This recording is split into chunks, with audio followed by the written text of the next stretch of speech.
CTV News with Jackie Scantlebury. Good afternoon. Agencies from the Blood Tribe are meeting in Lethbridge tonight in response to growing alarm over the high number of deaths linked to the illegal street drug Oxy 80. The fake oxycodone pills contain fentanyl, a potent painkiller that has a high risk of overdose and even death. We've got Terry Vogt at the Lethbridge Lodge Hotel. That's where the meeting is just getting underway. They're going to discuss the local state of emergency. Terry, what are we expecting to happen tonight?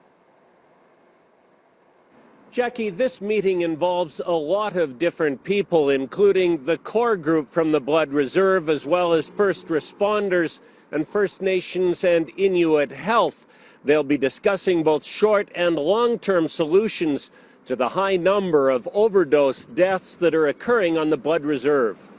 Is our hearts just break for what's happening at the rate now of one death happening a week? Like, the numbers are so alarming and out there, we don't know. But while the exact numbers are still undetermined, Blood Tribe leaders say there's no question the crisis demands immediate action.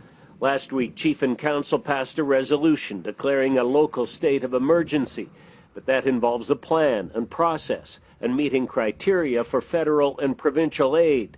That's what's being explored at this meeting. If I had a message to the community, yes, something is being done about it, but we can't do it in isolation or alone. Drug abuse isn't new, but Blood Tribe leaders say because of the potentially lethal fentanyl-based pills that are being used, the results now are devastating. I have lost a nephew to this drug. Pamela Littlebear says some of her relatives are in denial. Others are still using the fake Oxy 80 pills despite the danger. But she believes the message is reaching some people. I believe what we're doing with the awareness and getting it out there, people are coming and asking for help. You bring the vial at the top. The band has also received 47 antidote kits that can be used to save lives in the event of an Oxy 80 overdose. Health officials are now working on a plan to make them available to high-risk families. But again, because of the trend of this whole street drug, I mean, here in the city of Lethbridge, there was 300 tablets confiscated just last week, and we're just a neighboring community. I think it's really time that we reach out to other communities and we embrace this plan together. The Blood Tribe is looking at holding 2 follow-up meetings in April, where they'll be assessing all of the resources they have currently available on the Blood Reserve, as well as looking at what other services they need in order to deal with this crisis. Jackie? All right, thank you, Terry. Today on the Early News. Keeping their eyes and ears open. We have target vehicles that we're always looking for. A new unit in the Blood Tribe Police Service is working to get control of a dangerous new wave of drugs. Now, from Global Lethbridge, this is the Early News. The growing drug problem on the Blood Tribe is forcing police to take action. The service has formed a new crime reduction unit specifically devoted to snuffing out the rise in fentanyl and counterfeit Oxy 80. But as Matt Batacchio explains, it will be no small task.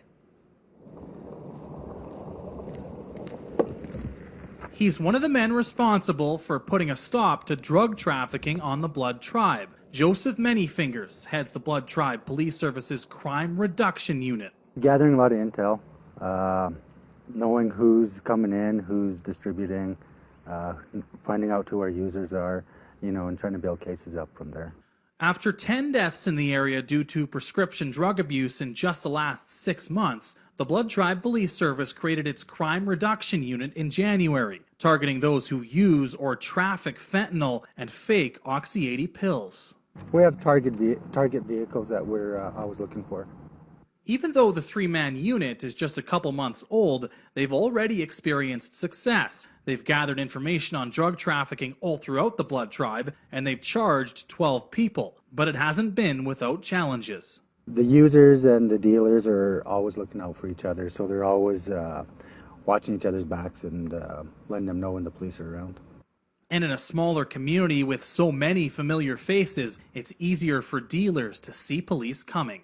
Everyone knows who we are out here, so in order for us to gather intelligence and do any sort of surveillance, it's really tough for us.